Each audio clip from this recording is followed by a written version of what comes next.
আসসালামু আলাইকুম, সবাই কেমন আছেন? আশা করছি যে যেখানে আছেন ভালো আছেন, সুস্থ আছেন। তো নাস্তা খেয়ে দুপুরে রান্না করার জন্য রান্নাঘরে আসলাম। তো আজকে চিংড়ি মাছ ভিজাইছি, নদীর চিংড়ি ছোট ছোট। তো চিংড়ি মাছগুলো বরফ ছেড়ে দিছে। চিংড়ি মাছ দিয়ে মূলা ছিল ফ্রিজের মধ্যে, তো ভাবলাম মূলাগুলো নষ্ট হয়ে যেতেছে, কেমন জানি খোলা খোলা একটা ভাব। তো 4-5টা নষ্টই হয়ে গেছে, খোলা খোলা হয়ে গেছে। তো এখান থেকে যা পারছি তাই নিছি, আর সাথে একটা আলু কেটে নিছি বড় সাইজের। মূলার সাথে একটা আলু দিব। চিংড়ি মাছ দিয়ে মূলা দিয়ে আলু দিয়ে রান্না করবো আজকে। আর একটা জিনিস আপনাদের দেখাই, গত কিছুদিন আগে আমি আদা নিয়ে আসছিলাম। আদার যে দাম দেখেন কেমন অবস্থা হয়েছে, যে নষ্ট হয়ে গেছে। এগুলো তো নেওয়াই যাবে না। এই যে ভিতরে এগুলো কেমন জানি বইরা বইরা দিছে, মানে ওরা যারা বিক্রি করে তারা। কয়েকটা ভালো, আর ভিতরে এই যে দেখেন পচা। এত দাম দিয়া জিনিস কিনলে যদি এরকম নষ্ট থাকে তাহলে কেমন লাগে বলেন তো। দেওয়ার সময় দেখা গেছে তো ভালোই, তো ভিতরে যে এরকম কিছু কিছু নষ্ট আছে, আরো কিছু ফেলে দিছি। এই কতটুকু আদার মধ্যে দেখেন মানে নষ্ট, মানে অনেকখানি নষ্ট বের হয়েছে। এটা আমি 3-4 দিন আগে নিয়ে আসছিলাম। তো দেশি আদা দেখা আমি এগুলো নিয়েছিলাম, এই যে ছোট ছোট দেখা। তো যে নষ্ট হবে তা আমার জানা ছিল না, তো কিছুই করার না। এগুলো এখন যতটুকু পারি কেটে তারপর ব্লেন্ড করে ফ্রিজে রেখে দিব। এখান থেকে অনেকখানি নষ্ট বের হবে, যতটুকু নষ্টই বের হয়েছে আরও ফেলে দিছি। তো রান্না বান্না শুরু করে দেই। আর আজকে কিছু রান্না করব না, মনটা ভীষণ খারাপ। তো সকাল থেকে কেমন জানি একটা মাথা ব্যথা, প্রচণ্ড মাথা ব্যথা। আর রাত্রেবেলা গরমের জন্য ঘুমাইতে পারি নাই, এত গরম, সেজন্য হয়তো মাথা ব্যথা। আর ভাবলাম রান্না বান্না শর্টকাটের মধ্যে আজকে যাই পারি তাই করব, শেষ করব। তো মূলা দিয়ে চিংড়ি, মূলাগুলো কিছুদিন আগে নিয়ে আসছিলাম, মূলাগুলো নষ্ট হয়ে যেতেছে। তো ভাবলাম মূলাগুলো রান্না করে খেয়ে ফেলি। ফ্রিজে আর অন্য সবজি আছে, বেগুন, তারপর লতা আছে, কচু আছে। তো এগুলো আজকে রান্না করতে ইচ্ছা করতেছে না।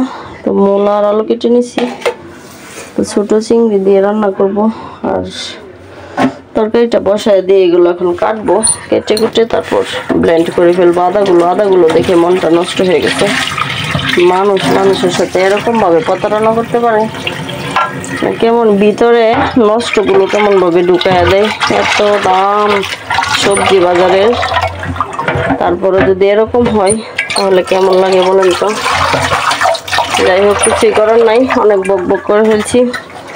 রান্না বান্না শুরু করে দিই। ভাত বসায় দিব কুকারে, এদিকে দুধ জাল করে রাখছি, আজকে সেমাই রান্না করব। আমি 2 দিন ধরে বলতেছে সেমাই খাবে। তো গতকালকে এই দুধ বের করছিলাম, রাত্রেবেলা জাল করছি। আর এখানে গতকালকার চাপার তরকারি রয়ে গেছে, মাংসের তরকারি আছে ফ্রিজে, ওইটা বের করে জামিকে খেতে দেব। আর আমরা এই তরকারি রান্না করব। তো দেখতে থাকেন, আশা করছি ভালো লাগবে। সম্পূর্ণ ভিডিওটার সাথেই থাকেন। তারপর তো তরকারিটাও বসায় দিলাম, চিংড়ি মাছ দিয়ে দিব এখন। আলহামদুলিল্লাহ মশলাটা ভালোভাবে কষিয়ে চিংড়ি মাছগুলো দিয়ে দিলাম।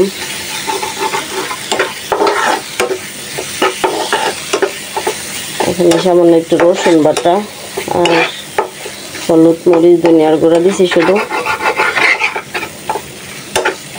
মশলাটা ভালোভাবে কষায় নিই। চিংড়ি মাছটা ভালো করে কষায় নিলাম, তারপরে সবজিগুলো দিয়ে দিই। সবজি দিয়ে ভালোভাবে কষিয়ে তারপর আস্তে আস্তে মানে পানি দিব শেষে।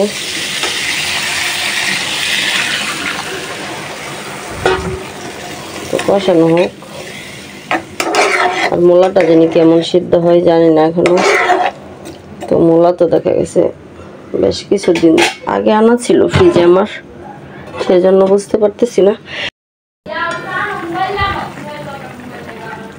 তো এখন ধনিয়া পাতা দিয়ে দিব কিছু, কাঁচামরিচ আমি আগেই দিয়েছিলাম। আর একটু ঝোলটা একটু গাঢ় হলে তারপর নামিয়ে ফেলবো। এখন ভাত বসায় দিব। দিন জানি কেমন একটা থুম ধরে আছে, তাপমাত্রা প্রচুর, রোদ নাই, কেমন যেন একটা ফ্যাকাশে আবহাওয়া, গরম প্রচুর। ঝোলটা আর একটু টেনে আসলে মোয়ার তরকারিটা নামিয়ে ফেলবো, ভাত বসাবো আর আদাগুলো ব্লেন্ড করব। ঘরের আজকে টুকিটাকি যা কাজ আছে সব করব। তো বিকালের নাস্তা নুডলস বানাইতেছি। তো দুপুরে খাওয়ার পরে ভাবলাম যে আমি একটু বিকালে নুডলস করে দিই।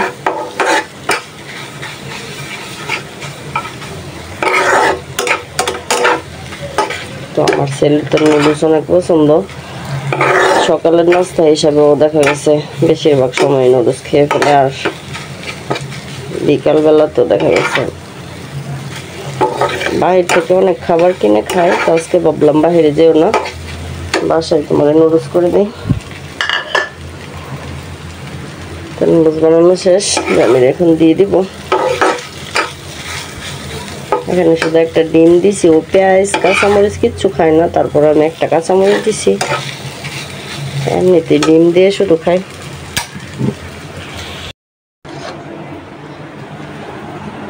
জামিরে দিয়ে দিই।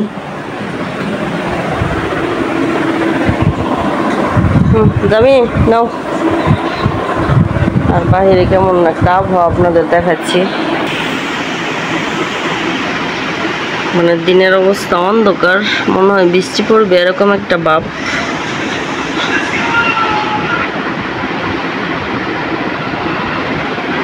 আজকে সকাল থেকে অনেক গরম ছিল, তো বিকালের দিকে দেখা যায় আকাশে মেঘ করছে, এই যে দেখেন কালো অন্ধকার হয়ে আসতেছে। তো একটা বৃষ্টি পড়লে ভালোই হবে, ঠান্ডা হয়ে যাবে দুনিয়া। আর এখানে দেখেন কি অবস্থা, জঙ্গল ঝোপঝাড় অনেক ছিল, কিছুদিন পর পর এগুলো পরিষ্কার করলে আবার হয়ে যায়।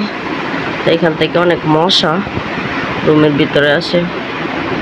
এটা একটা কবরস্থান, তো ওরা মাঝে মধ্যে পরিষ্কার করে বছরে একবার, আর এমনিতেই পড়ে থাকে।